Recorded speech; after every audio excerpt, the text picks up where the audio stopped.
Katie Dahl. Katie Dahl. Katie Dahl has friends. Ooh, she has friends. Yes, she does. She's got a friend in me. And she's got a friend in you. You know that, Katie. Katie Dahl. Katie Dahl. Katie Dahl has friends. Katie Dahl has friends. Yeah. Hello! Emily's got the show playing on her phone too. Hi! Hi! I'm Katie. I'm Emily. Yay!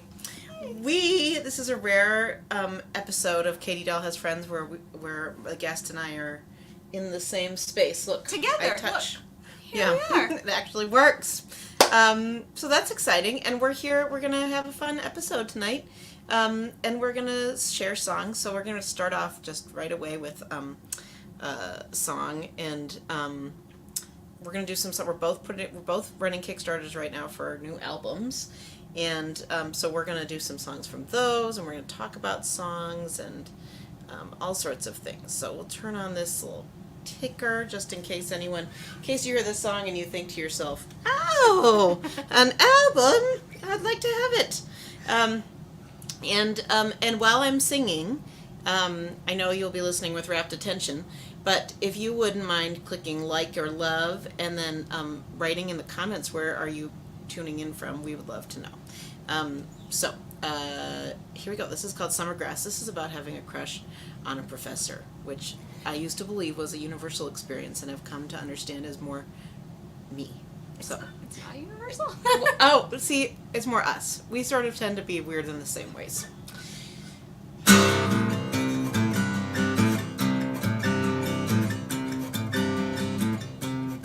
Skinny waist, skinny smile. You see your mother in the mirror every once in a while. That's right, you're still her child. I see your big heart beating, it's gonna bust right out. That brown tweed blazer and your yellow blouse, that's right.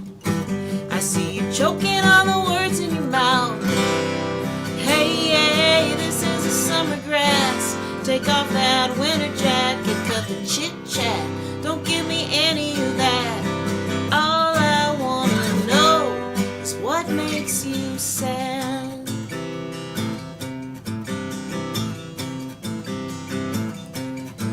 Colored glass, stony church. I saw you look up at the ceiling when you talked about her, that's right. I could see it hurt. Oh, is she walking with another by the big blue domes, or did you have to leave her lying in the catacombs, that's right. Either way, you're walking alone. Hey, this is a summer grass. Take off that winter jacket, cut the chit-chat. Don't give me any of that. All I wanna know is what makes you sad. You got something in you, it's like something in me. I see it in your writing, in the microfiche. I see it in the heavy way you're walking down the street. I see it in your class when I'm sitting at your feet. 'Cause sad girls wear bright boots and I'm wearing some bright boots too. So let me show you the map on the soles of my shoes. You'll know that I knew what I knew, that I knew you.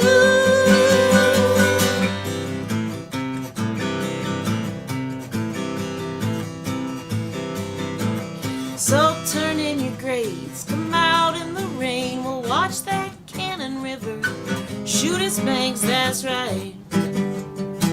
Let's watch it flood the plain. Hey, this is summer grass. Take off that winter jacket, cut the chit-chat. Don't give me any of that. All I wanna know is what makes you sad.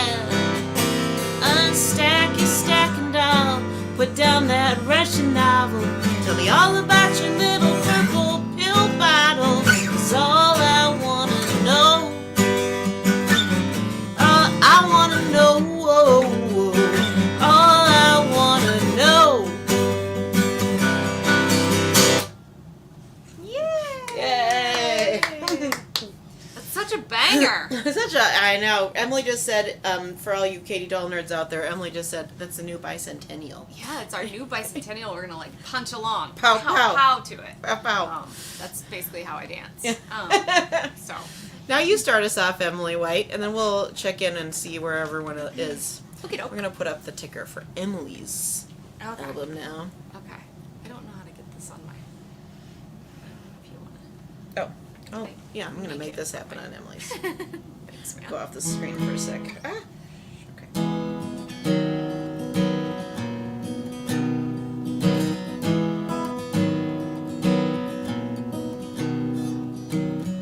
Radio, play me a sad song, something the wheels can hum along. Radio, hold me like I belong. Radio, play me.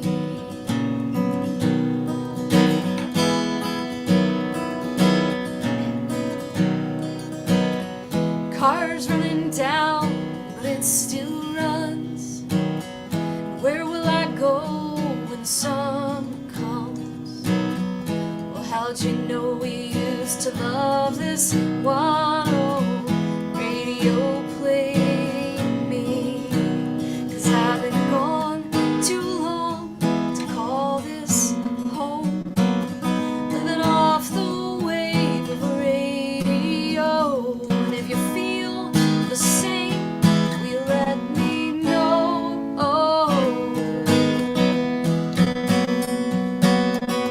Call me on the radio.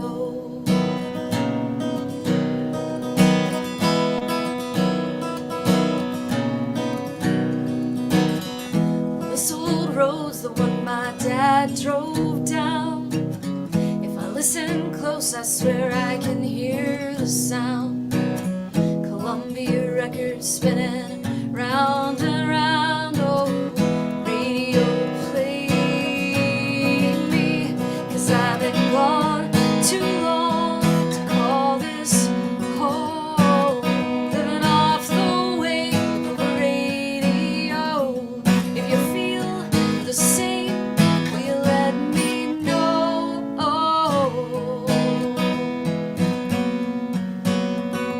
Call me on the radio in the town where I was born. With Southern soul and a Beale Street horn. If you follow me down, we can all be reborn. Yeah, down by the river, we can be reborn.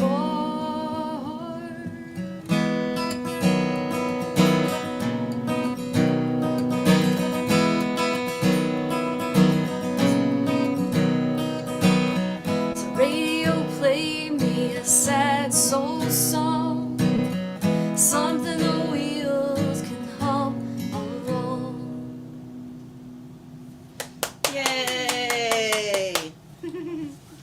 Let's say hi. Speaking of like people like putting things out into the world like a Oh. radio, we've got some Emily Dunbar, Mike. Mike, Oh. and Ruth, and Noelle. Hi, Noelle and Nancy and Jerry. Jerry. Hey, Oh, that's nice, everybody. Tell us where we would love to say hi to everybody. So, we can tell there are more of you out there than have told us who you are yet. So, we're just gonna start guessing. Barack Obama, are you out there? Brandy Carlisle, are you watching? Yeah, I know. I'm sure she is. Elton John. Mavis Staples is probably like, oh, I heard she has my shirt. I'd like to. Emily has on a Heather Steica shirt, another friend of ours. Steica. Yeah. Okay, so Emily, that song. We've reached the interview portion. For the interview portion, I mean, there'll be more singing portions too. That song is on a new. It's this lead single. In fact, is I hear the kids are calling it That's what they're calling that from a new album of yours. Yes. What's the album called? The album is called Songs You Didn't Know I Wrote About You. And why is it called that? Well, like, as I was recording it, I kind of realized there were a lot of songs on this record that the people didn't know that they had songs about them. And so I was like, well, that's kind of funny. That very few people on this record know that I wrote a song about them. Like, there are some very specific ones, like a cousin of mine I wrote a song for, and just different people that they really will probably never know. You're not, so do any of the people, I actually don't know the answer to this question. So far I've known the answer to every question. Do any of the people you wrote about, do any of them know the songs are about them? Well, I mean, I would say that Sarah probably knows Stone in Your Pocket's about her. Yeah. I would she hope. deduced. Probably. Yeah. But, yeah, no. I mean, like, I don't think so. Yeah. Yeah, I think it's all mysteries. Yeah, and you wouldn't tell them. No, actually, somebody was like, so what do I need to pledge for you to tell me who they're all about? And I was like, there's no number that She can't be bought, friends. I will reveal that secret. So. You know, didn't Carly Simon do a thing? Yes, like it was for like a charity. Yeah, it was like politics maybe, or politics. Yeah, maybe, you're so vain, she told someone. But they had to be like sworn to secrecy. Yeah, but like, how can you really, I mean, you can't. I don't know. Yeah. Hi Deborah from Appleton. Hi Deborah. Thanks for loving the Kickstarter concert. That's nice. Mike says there's always a number. Oh. That's what he thinks. Yeah. We'll see. So that's what is interesting to me about this is that, like, I feel like you and I approach that sort of thing like so differently. Like, I feel like in fact, I'm currently writing a song about someone, and I can't even like really write it because I'm like too stressed about like telling them that it's about them. And I feel like, and like the one song on this record that is like about somebody, well, that Professor Crush song, that professor does not know that I wrote a song about her. But like the one song on the record that like I thought might be identifiable by the person that I wrote it about, I was like, have to tell, you know, like 6 months in advance, a year before the record was... Right. 15 months before the record was going to come out, I was like, this is very stressful to me to think that you might be able to tell it's about you. Hear this song and know it's about you. Yeah. No, I love the idea that someone would be like, wait, is that about me? And then, like, just kind of freak out for a while. I like that. Maybe you're a better friend than I am. Oh, I think that you maybe have better boundaries than I have. This is nice. Vacationing in Door County and just talking about how much you miss you at the cookery. I miss you at the cookery, too. Just had to look you up and are surprised you're going live tonight. Amazing! What are the chances? Perfect. This is my friend Emily White, if you're just joining us, and this is like a show that I have sometimes, and we're both doing Kickstarter projects, so we'll take a little, break from the banner. Okay, when is the album gonna come out? February 17th, 2023. Uh-huh. Yes. Really exciting. So, how did you come up with your album title? And what is your album title, Katie Dahl? Well, my album title, great question, is Seven Stones. And it is that, like, I was trying to figure out a title for this record, and I had noticed that a lot of the songs have references to stones or rocks in them. Like, for example, that first song has a stony church. And I was like, well, maybe I'll call it Stones. I felt like that would be the kind of like Patti Smith, like horses, you know? Yeah. And because I'm like Patti Smith in so many other ways. Yeah. I love her, by the way. I just am not nearly as cool as she is. Nobody is. Nobody is as cool as she is. So then I was talking to Julie Wolfe, who produced the album, and I said, I think I'm going to call it Stones. And she's like, how many of the songs have stones in them? And I was like, and I counted. I was like, 7. And she was like, how about 7 stones? And I was like, okay, that sounds great. Well, yeah, if you could have a one-word title, an alliterative 2-word title is even better. And 7 is like kind of like a important number, isn't it? Like it like Yeah. feels a little like witchy or It something. does. Like it's much more artistic than 8. Yeah. Yeah. Yeah. Well, I don't know. I like an 8. Yeah. I do have a song called Since I Was 8 on the album too. Yes, you do. Yeah. Are you gonna play that tonight? Maybe. Yeah. Yeah. That's a good one. I feel like we should be like testing on these. I know this is like we're at an Airbnb. Yeah, so I'm in Chicago. We're in Evanston, and I'm in the Chicagoland area because I had some gigs last weekend. And Emily and I are both going to a conference in the Chicago suburbs starting tomorrow, a folk conference. And Emily lives in Chicago. That's really a thing, folk conferences. Folk conferences. This will be our first folk your first, I have been to a folk alliance since the pandemic. Yes. But this will be your first folk conference since the pandemic. What are you, and Emily and I, for the record, met at a folk conference, in the food line where all the cool kids go. So what are you looking forward to the most about the folk conference? I'm looking forward to being out in the world again and like seeing people playing music live. I've only been to like a few shows. I've only played a couple of shows, so I feel like it's just going to be like mind-blowing to be back in that experience. I feel like, even though it'll be different, but it's been so long, and it's something that I loved for so long, Yeah. And seeing people, I mean, like, there's just people there that like I feel really close to, but somehow haven't seen in 3 or 4 years. Like somehow. What could have stopped? What could have stopped us? I wonder what could have happened. Because I even missed the one right after I had Lewis. Oh, so, like, right. You haven't even been in 2019. Yeah, I didn't go in 2019. So I feel like, people, it's just been a long time. Yeah. To see people. What about you? What are you looking forward to? I'm looking forward to seeing people too. And I feel like folk conferences used to be really scary for me, because like you're sort of like putting yourself, to me, like my peers are scarier than the general public when I'm playing songs, right? It's like way scary to play. I would rather play for 500 anonymous people than play for like one person who is a songwriter I admire. Like, that is very stressful.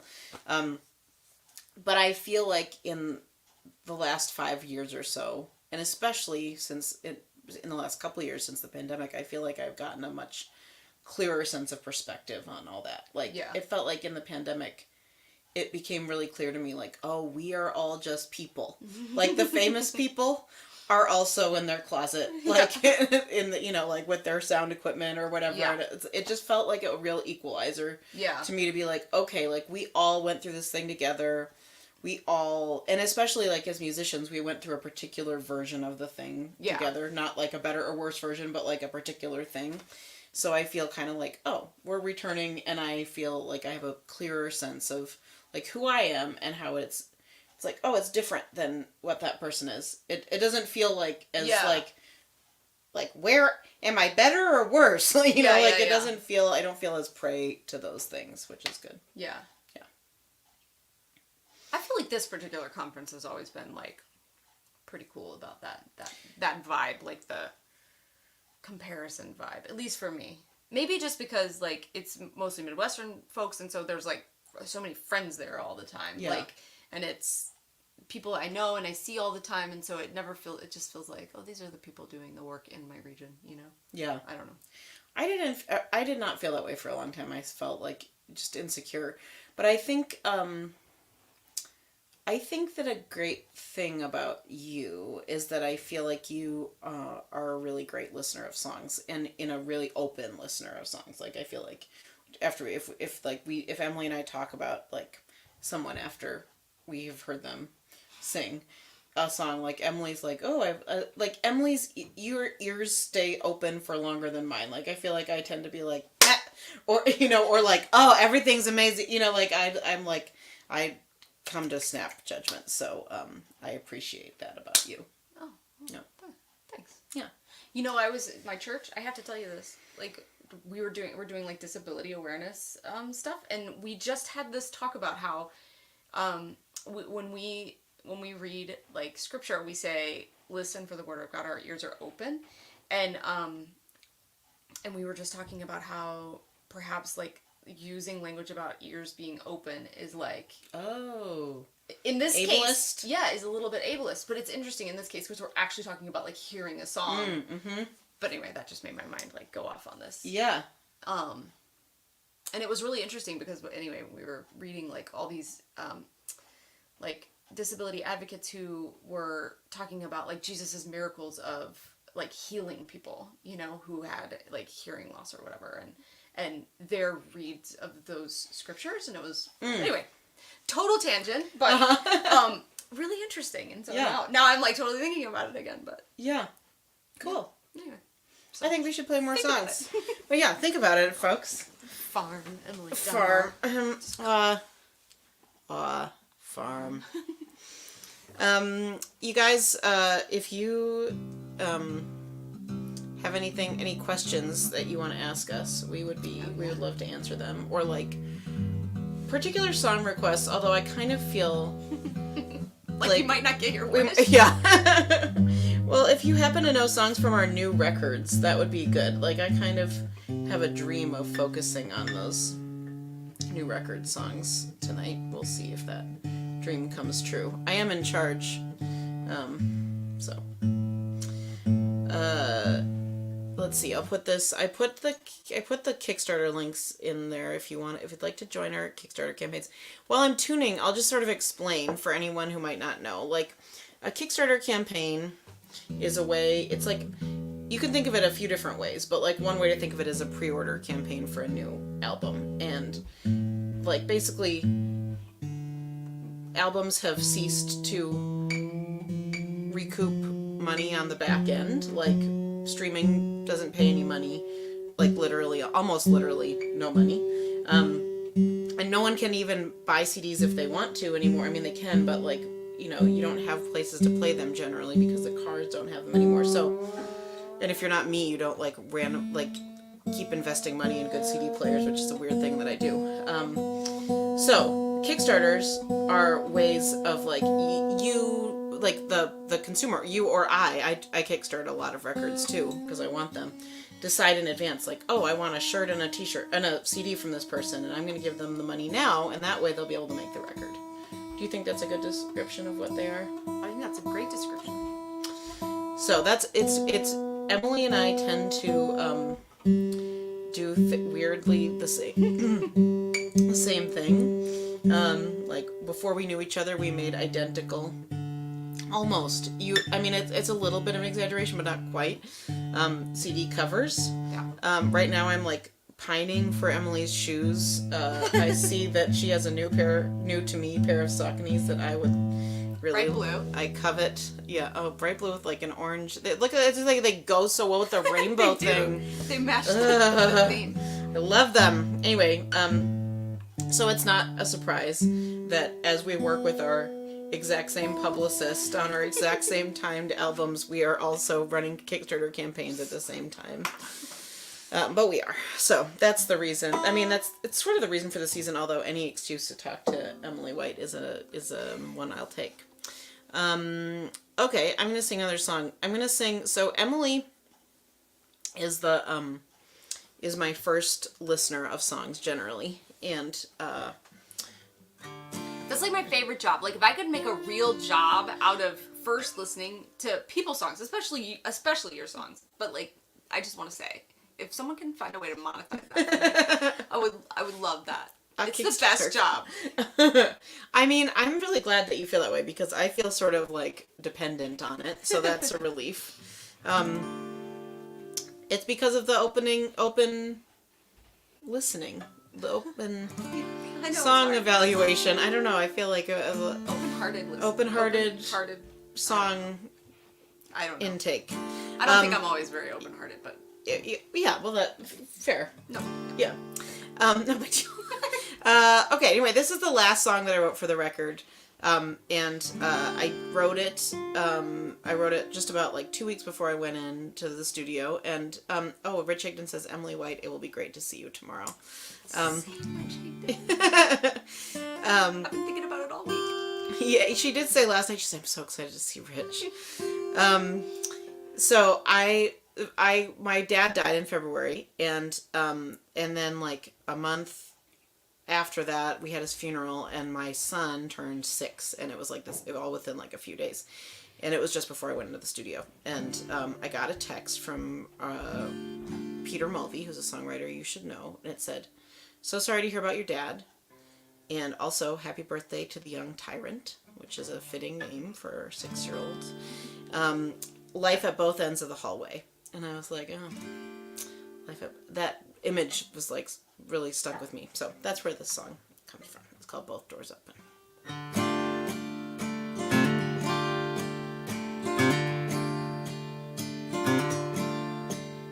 I had a son who almost died, had a dad who did. Both times what was crazy was the way the lights stayed lit, how my breath kept on coming while I was listening for his.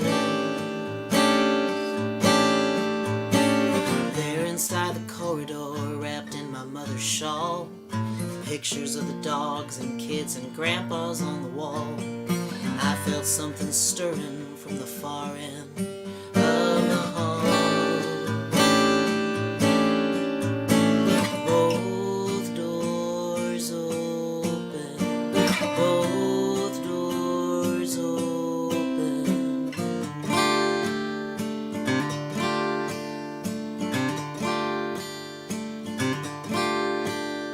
Sometimes I get to worrying, I'll wanna leave my bed. Those bar lights are a beacon, might start blinking in my head. Might go looking for a reason to start pulling at the thread. Might be standing in the parking lot, her hair all dark and warm, field breathing heavy from the coming summer storm. Then before I know it, a rustle in the corn. Both doors open, both doors open, both doors open, and the wind is coming through.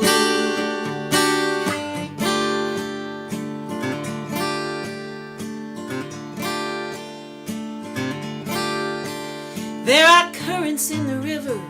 Most days I don't jump in, most days I forgive her, most days the white dove wins, most days I keep the windows shut, don't let that tempest spin.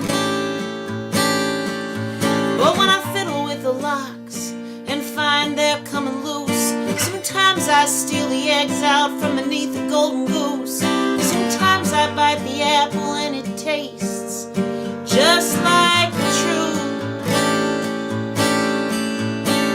Both doors open, both doors open, both doors open, both doors open, both doors open, and the wind is coming through.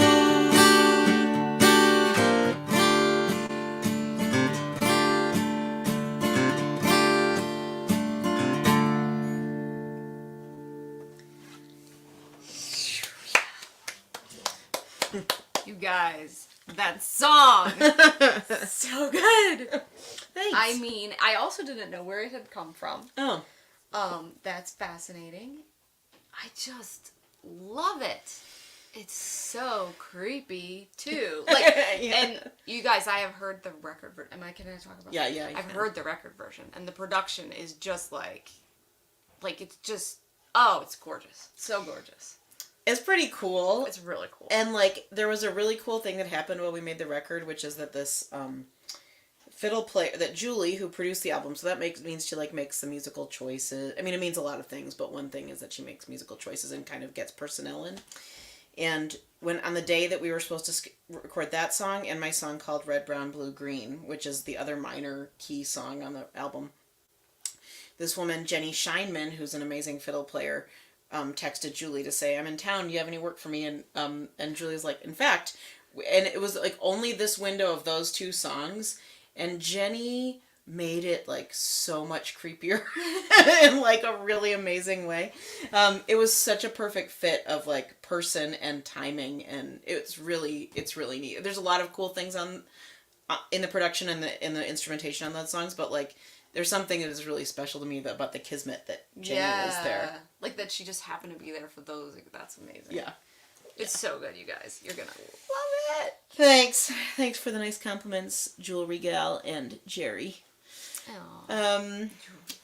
Emily, you play us a song, please. Make sure these texts aren't telling us anything about our sound quality. Oopsies. Don't mind me. Okay, you just do you, Emily.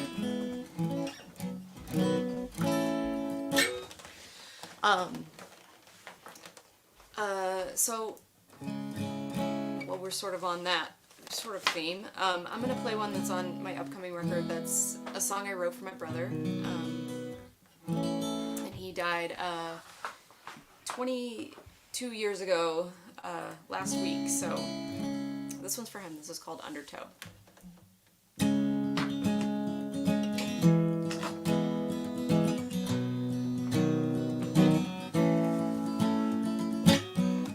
16 years to the date of the day you died. Lit a fire and I closed my eyes. Couldn't see it, but I felt it there. Heat on my cheek, ash in my hair. It never gets better, it never gets better. I never thought it would. I just hold the anchor when I feel the undertow. It never gets better, it never gets better. I never thought it would. But I'm not floating, I am fighting just like I said I could.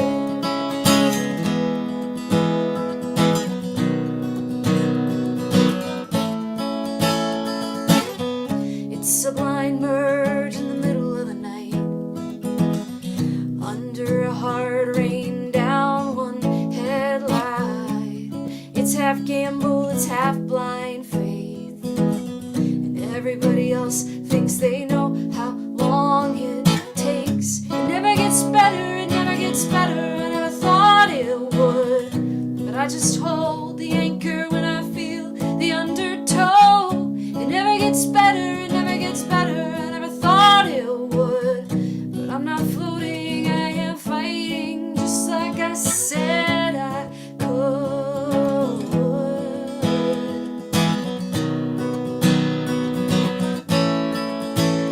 And this will go on forever, forever as long as I live. You'll be beside me, and I will not forget.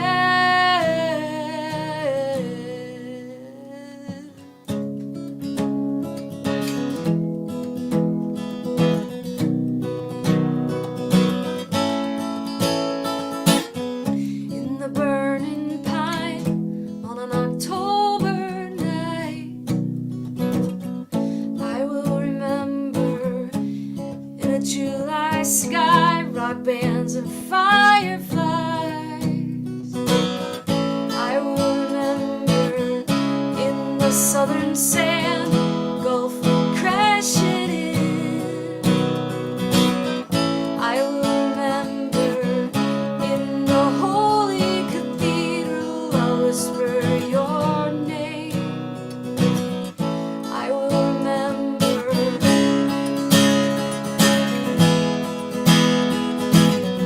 I am not floating, I am fighting just like I said I would.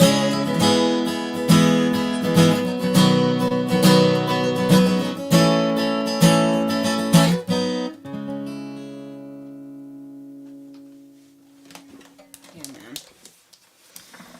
I love that song. You know, I haven't heard that song in probably since like the last time we played together, which is probably 2019 maybe. Yeah? Well, we played together at Pride Fest actually this summer, right, but yeah. you didn't play that song. It's not really a pride number. Why didn't you play that song? And I don't know, like, I am. Could I tell them about the compliment that Parker Palmer gave you? Okay, sure. Okay, so one time Emily and I were playing in Madison, and my friend Parker Palmer, who's, you might know, he's a writer and philosopher and educator, said to Emily, like, you have a real wonderful darkness about your work. Is that what he said? Yeah. Yeah. Yeah. I think it was something like he was like, you're really good at capturing like the dark and the angst. I remember him using the word angst. Or something like that. Yeah. Yeah.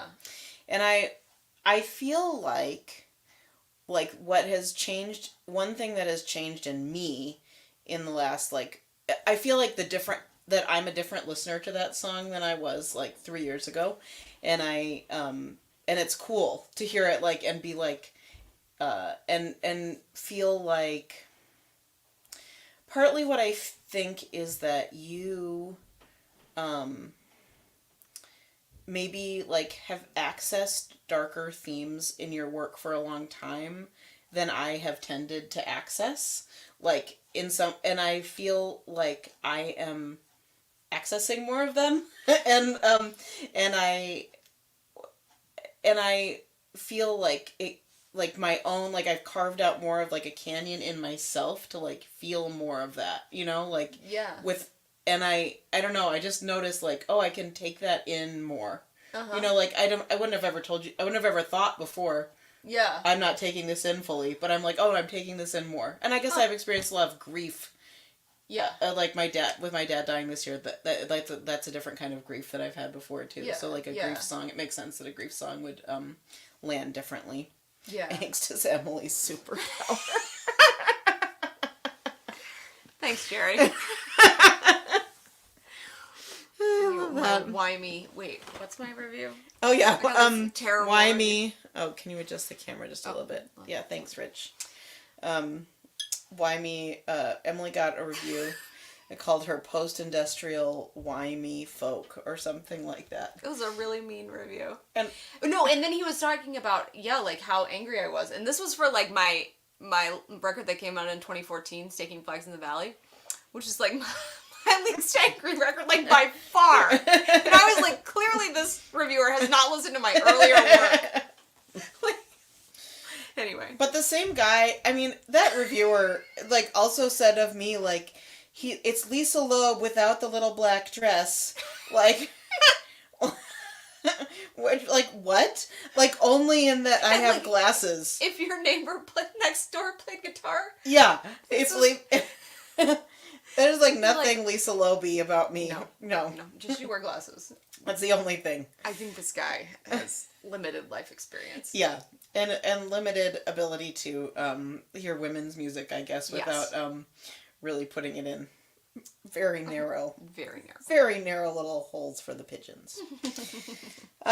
Okay, so Emily, that radio song that you started with, is already out for people to hear. It is out in the world. Yeah. You can hear it on the Spotify, you can find it on the Apple iTunes, all the places that have the things. It's on my website.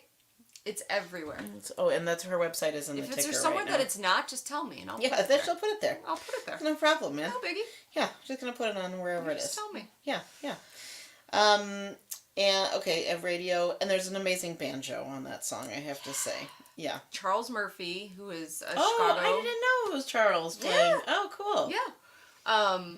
He's not a banjo player, so he's like, I didn't really play banjo. He's like, I played banjo like a guitar. Like, he's like very, like, he wants everyone to... Was it a 6-string banjo even? Like, was it a gatanjo? No, it wasn't. But, like, he just means, like, his style. He wasn't, like, clawing or whatever. But, like, I mean, he's a ridiculously talented human. And he just came in, and I feel like it totally made the song. And yeah. I love it.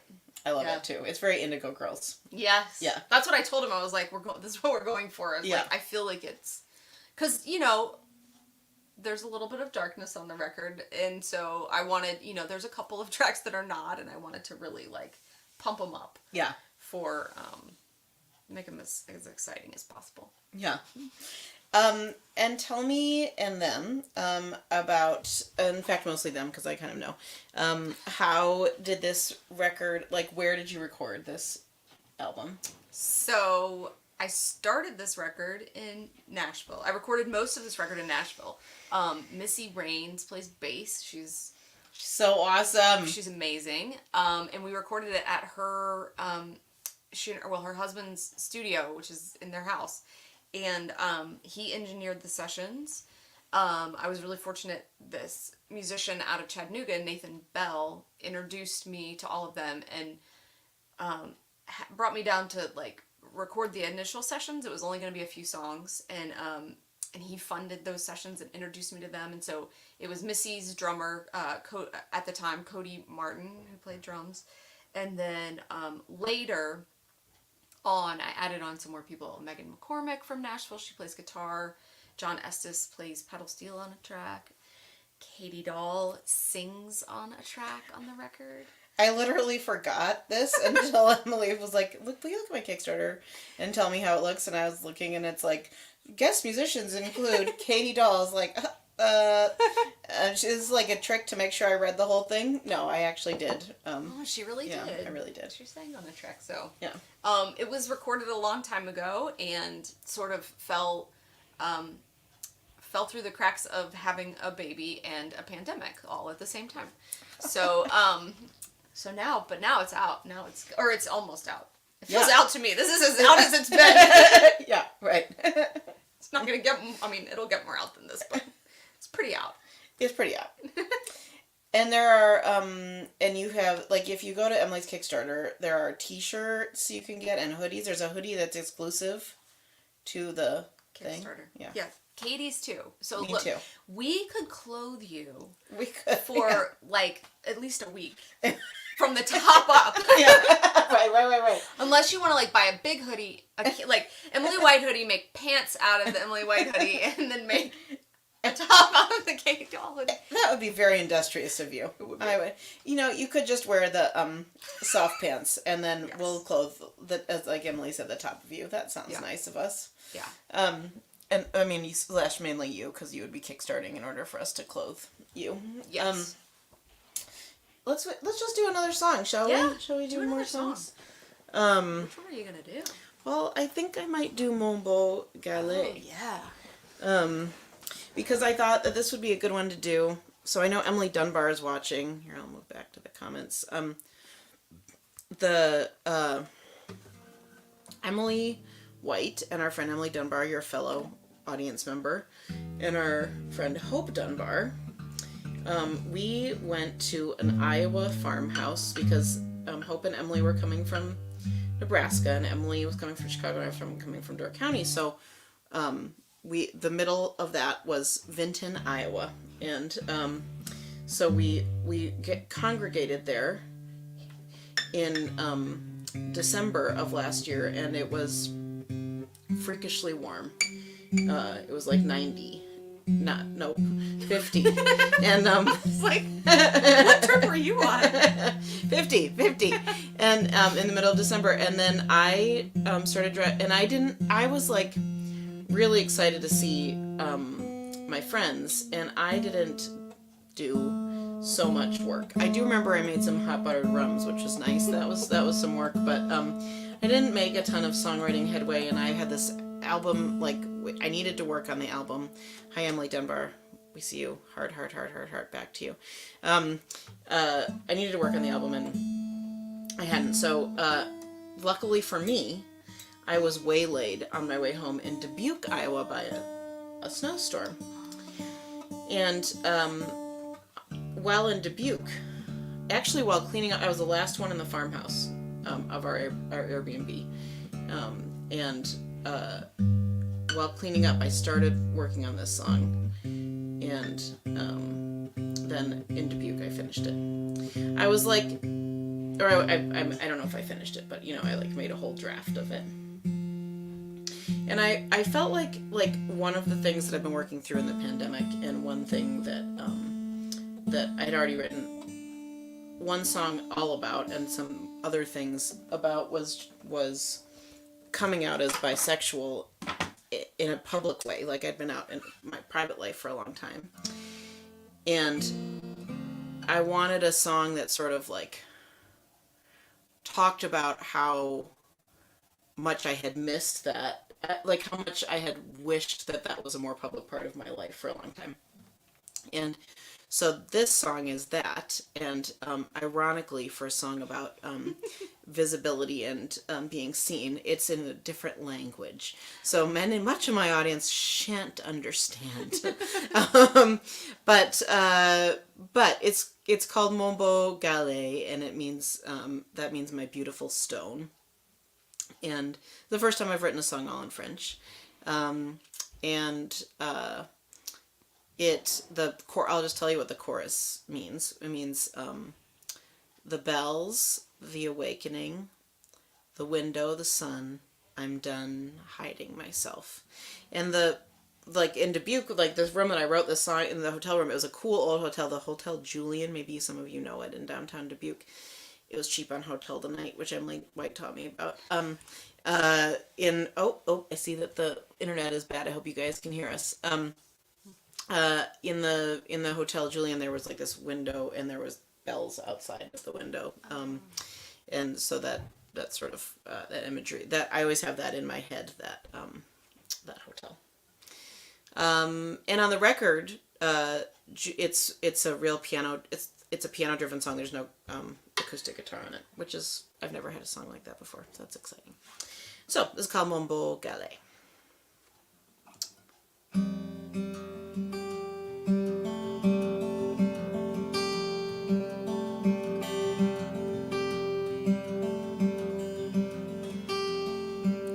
J'avais une pierre et toute mon eau elle contenait. Mon beau galet, il y a des années, on m'a dit qu'il fallait l'abandonner. Mon beau galet, les cloches, les veilles, la fenêtre, le soleil.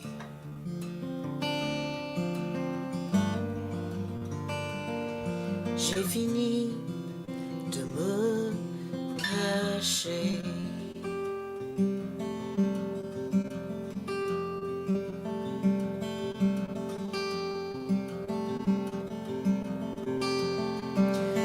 Dans l'église où elle chantait, ma poitrine s'est brisée. Mon beau galet est là, parmi la terre et les racines, j'ai retrouvé mon beau galet. Les cloches, les veilles, la fenêtre, le soleil. J'ai fini.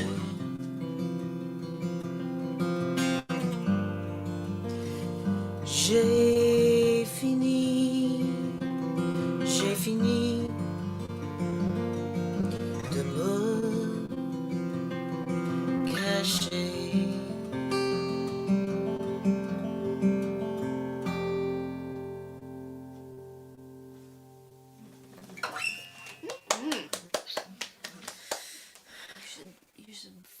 feature that comment. Which what? That one. This one? Yeah. Yep. Beautiful. Oh, thanks, Deborah. It is a beautiful place to discover yourself. I agree. Dubuque has a certain special thing going on. It really does. Yeah.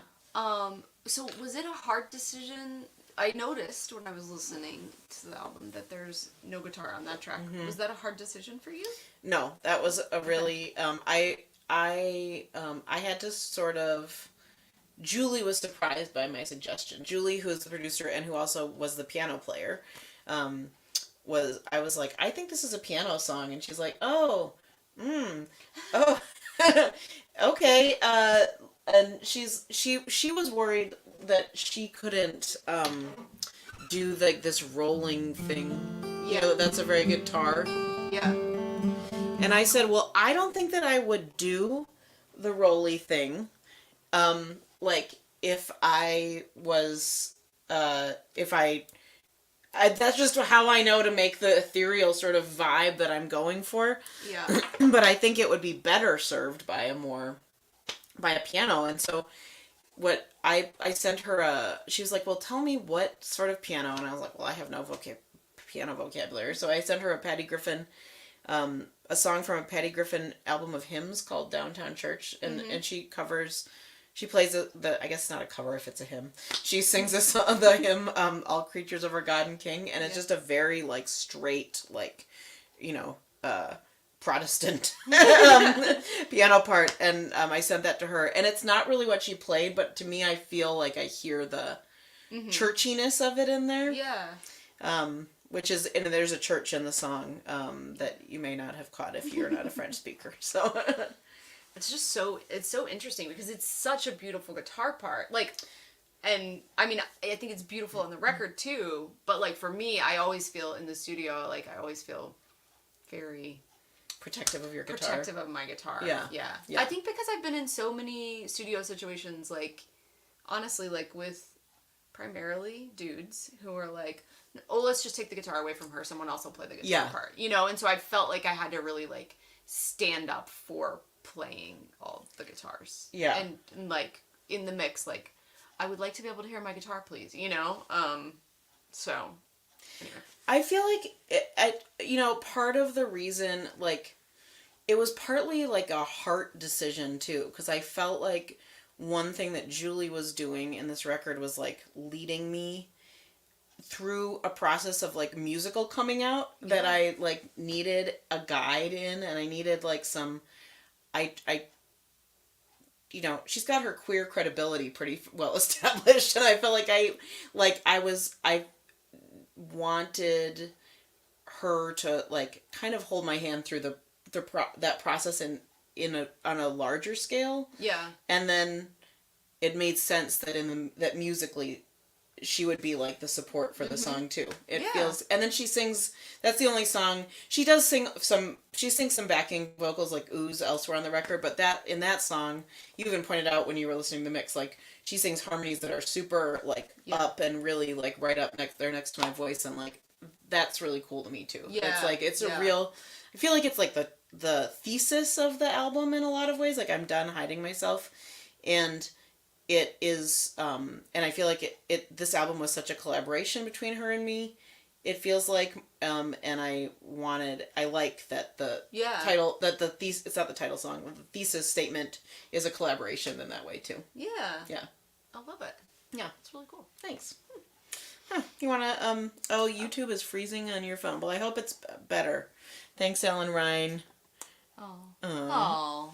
And we got Carolyn. Oh, hey, Carolyn. And we got Jewelry Gal. Hey, Jewelry Gal. I hope it gets better. I hope it's not freezing too much. You guys are great to stick with us if it is. Hi, Heather Miller. Woo! Hi.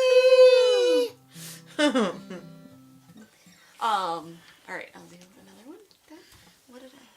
Oh yes, that's right, Jerry. Writing French songs on a warm winter day in Dubuque. How surreal. That's like really sums it up. Somehow I've lost my pick. I'm gonna. I haven't moved from this. Oh, there it is. Did I take it? Nope. Okay. You didn't take it. Okay, where is? Oh, hi, Jeff Durkee. Hi. OMG. Okay, I'm gonna do one that is called Star. Oh, good. I wrote this for a friend who I felt like always was sort of seemed like she was overshadowed by, louder voices in the room, and so this was for her, but she doesn't know it. You don't know you. I can't. And this is laughing too hard. Hold on. I'm gonna start over.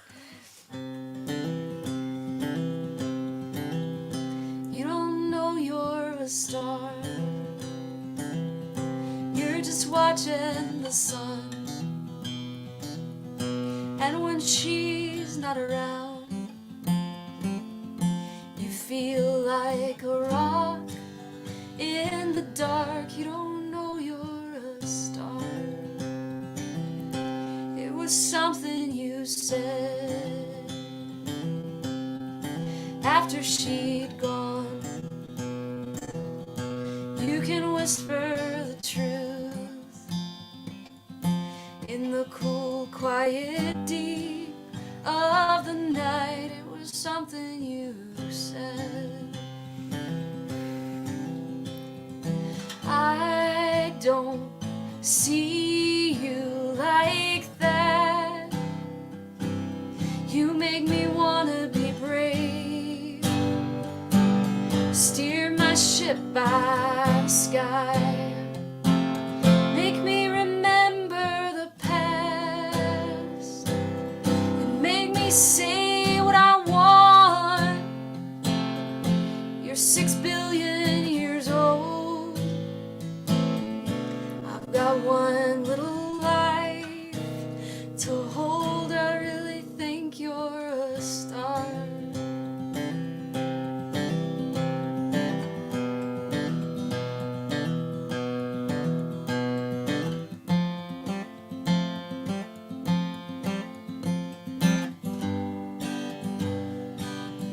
So I might wish upon you, and I might call you by name, and when she's shining bright, I promise I'll still look for your light. I might wish upon you. I've had 39 years, more than a lot of folks get. I've done a couple good things. There are times I start to forget, and you don't see me like that. You see that I make you brave, steer your ship by the sky, make you remember the past, and may you say what you want. We're 6 billion years old. We've got one little life to hold. I really think that we're stars. Steer your ship by the sky. Steer your ship by the sky, by the sky. Steer your ship by the sky, by the sky. Steer your ship by the sky, by the sky.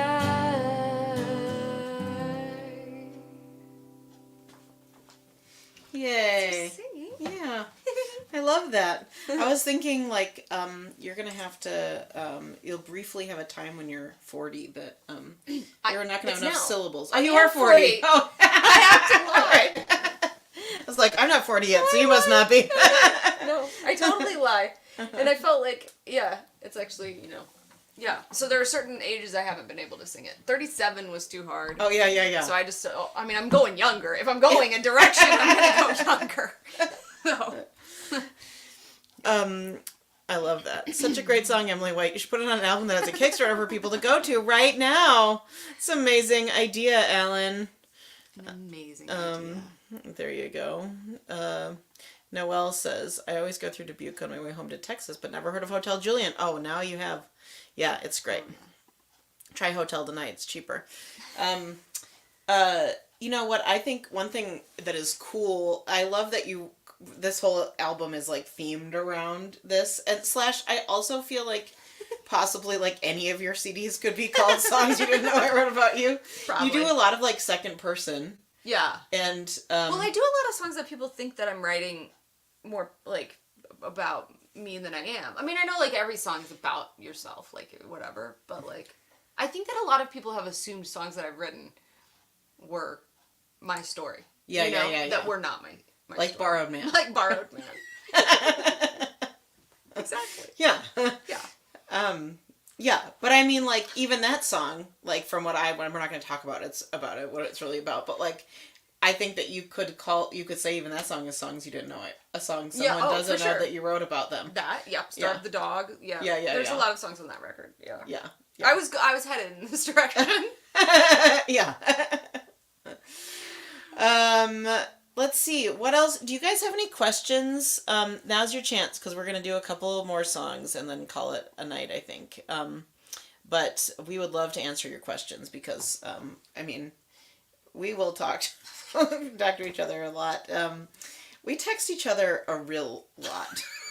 real lot. My phone is crashing as a result of how much I text Katie Dahl right now. Don't become friends with me. It'll be an expensive proposition. Let's see. I'm trying to think if there's anything like we want to or need to cover else that's important for us to cover. Just the Kickstarters. Just Katie, the Kickstarters. how many days are left in your Kickstarter? OMG, only 6. Only 6 days, you guys. Yeah. Hop on the train. Hop on the train. Yes. I would be so grateful. We still have $5,000 to go, and actually that gets us to, my goal was $40,000. You have to be a little bit conservative in your Kickstarter goals. Like, you can't, because it's an all or nothing funding thing, right? Like, you can't. So in fact, to make my money back, I need to make more than $40,000. So if we went over, no one should feel sad. You know, I was like, will not be like spending it on a Bahamas beach vacation or something. I mean, no, I won't. I will not. I've never been to the Bahamas. And Emily White is at, also set her goal conservatively.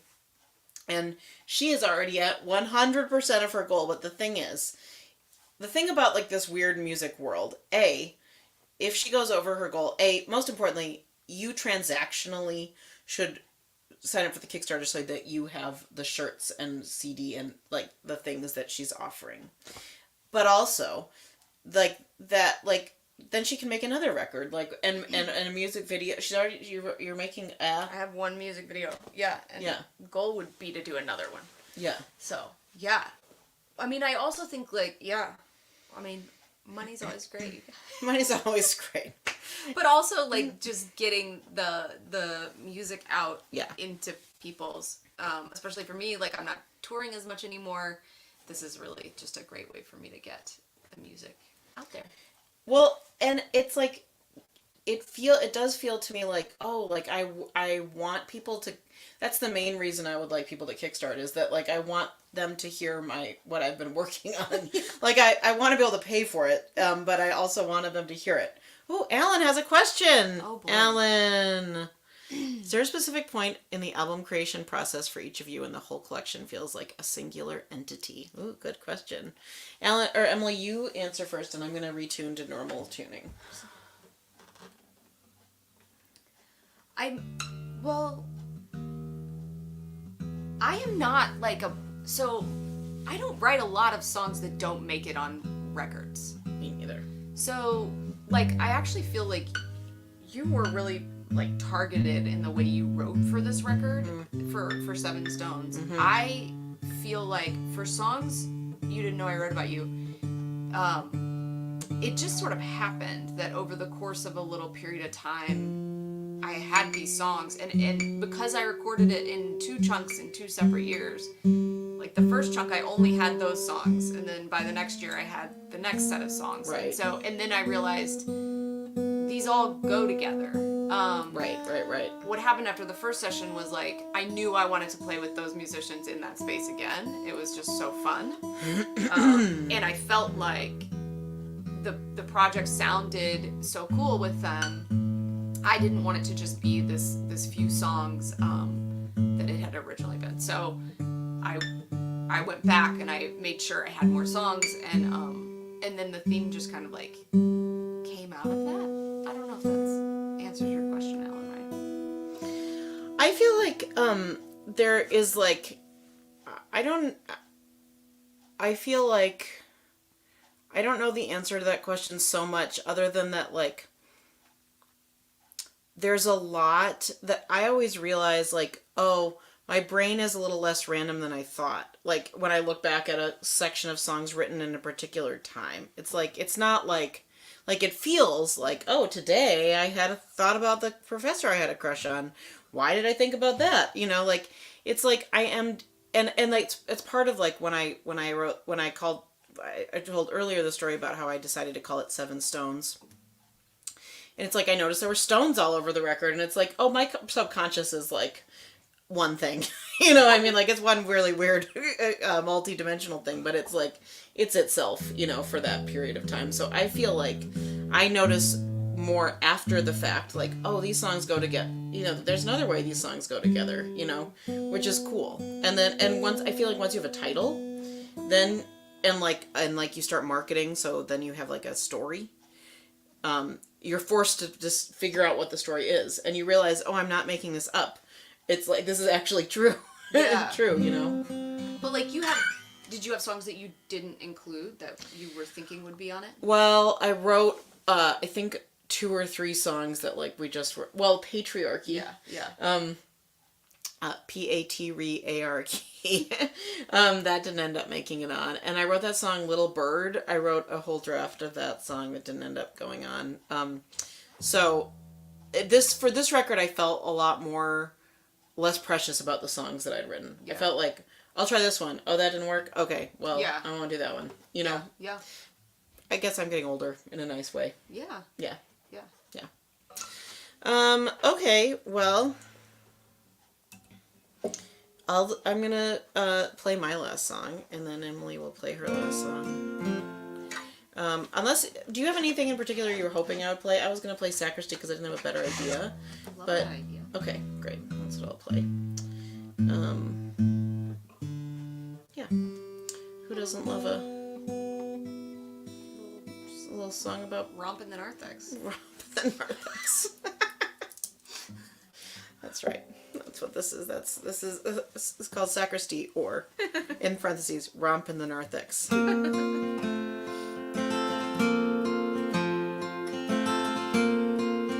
I'm gonna put the Kickstarter banner.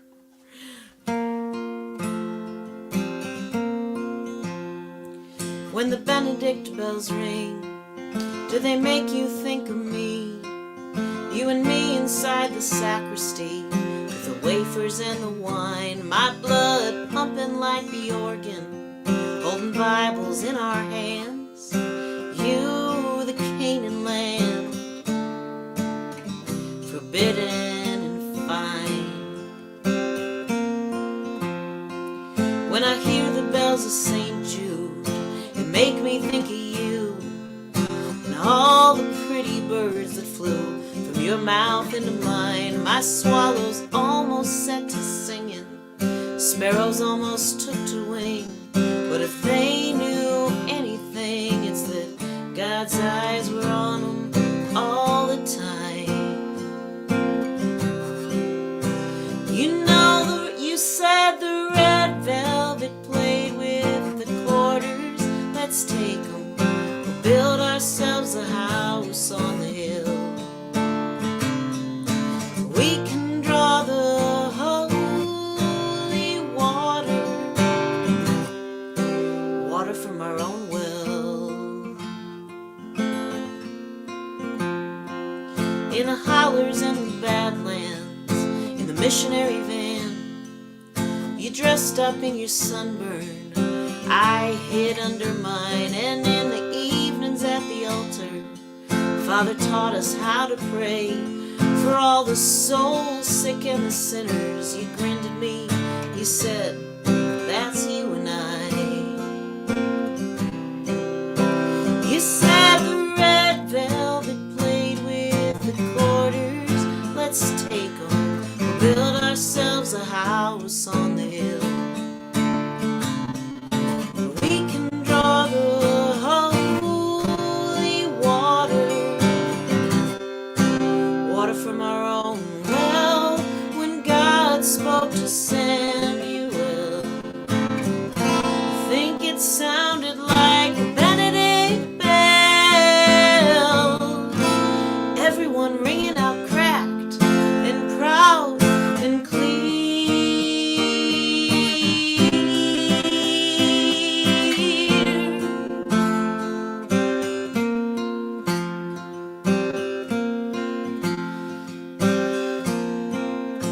Back then I thought that we were serpents. I thought we brought the flood. I thought we turned water into blood.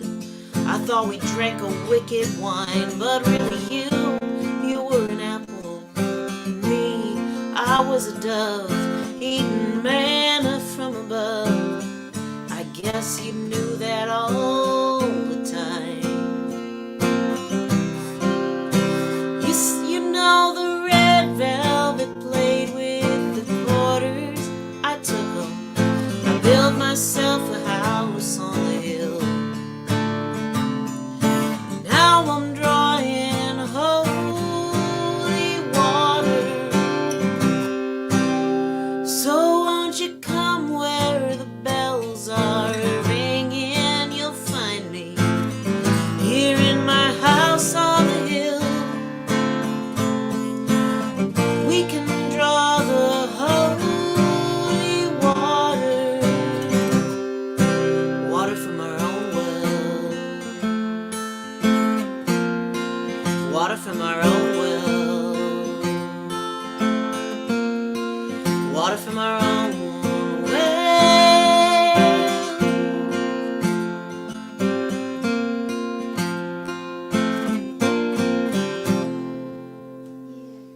Yeah.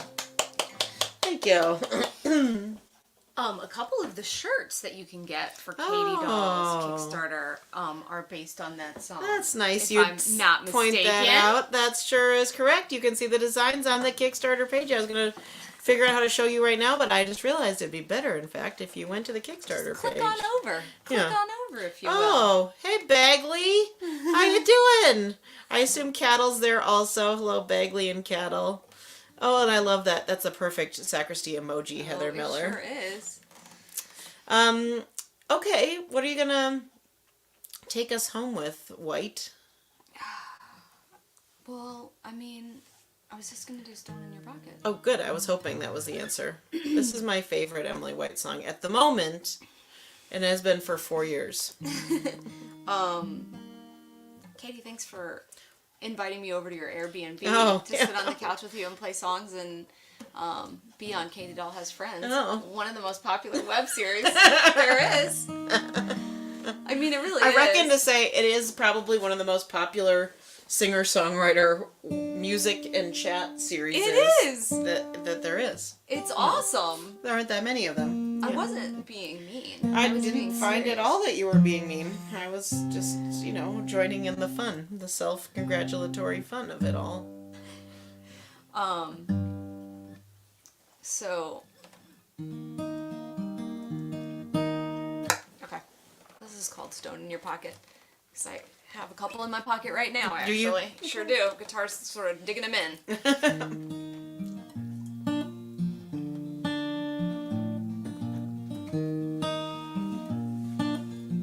Have you ever given guitar lessons? Yeah, to like little kids. Yeah. Yeah. Yeah, I think you'd be Have good you? at it. Oh yeah. Yeah. Have you ever thought about doing like a songbook or like guitar book for your songs? A little, like very distantly. I've never gotten anywhere near Yeah. thinking actually about Because it. I was just thinking, like, there were a couple of those songs that I was like, I want to learn how to play that. Oh.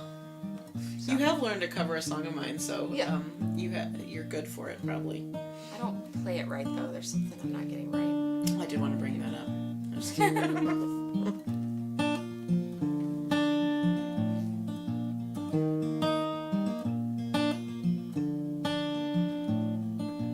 I keep you close enough between the windshield and my eyes on every single drive. I keep you close enough, and I keep you safe enough. I hold you like a kite. I smile up as you fly. I keep you safe enough, and every day it grows, and every day we know that there are things we lose, things we hold on to like a stone in your pocket, rubbed smooth.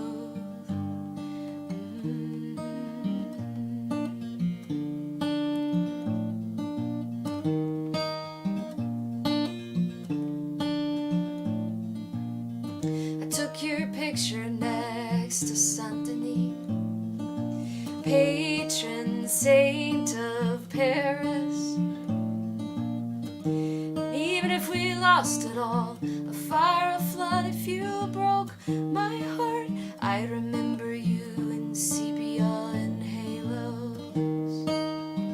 Yeah, I'd remember you in cathedrals, and every day it grows, and every day we know that there are things we lose, things you hold on to like a stone in your pocket, rubbed smooth, rubbed smooth, smooth.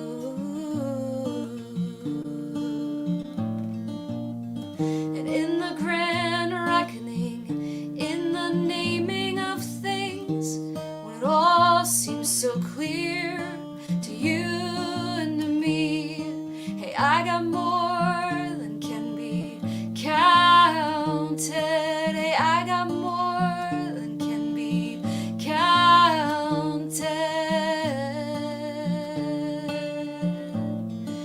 And every day it grows, and every day we know that there are things we lose, things we hold on to like a stone in your pocket, rubbed smooth, rubbed smooth.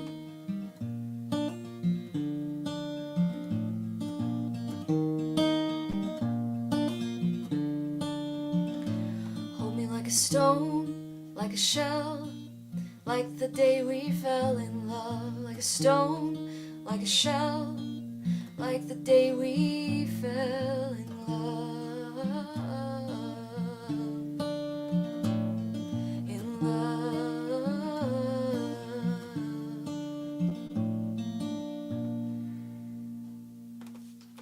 Ugh, I love it so much. Heather, I love Heather's that emoji. I emoji. started to crack up when I saw it. Stone in your pants, rock in your pants. I love that so much. I have been doing some occasionally 7 stone emojis for my record, which is, I mean, you never really have occasion to put like 7 of one emoji in a row, but Not at all. that's a good thing about life. Emojis. Emojis. Thanks, Noelle and Alan. Yeah, thank you. We love you all. Hey. On Tuesday, I'm doing another Katie Dahl Has Friends. Tuesday the 25th with Julie Wolfe, the aforementioned producer of the album, at 3:30 p.m. Central Time. I know it's early. Julie's got a show in New York City, like you do. So we're doing it before her show. So 3:30 Central Time. And if you can't make it, if that's like during your work, you can always watch it after the fact. But we all know that you should actually skip work to watch the show. So Totally. yeah. I agree. Heather Miller emojis are pretty great. Okay, everyone, we're gonna go to a folk conference now, and by now I mean tomorrow. And thanks for tuning in. Thank you so much. Thank you, Katie Dahl. Yeah, thank you. Yay. Yay. Bye. Bye. Katie Dahl. Katie Dahl has friends. Katie Dahl has friends. Yeah.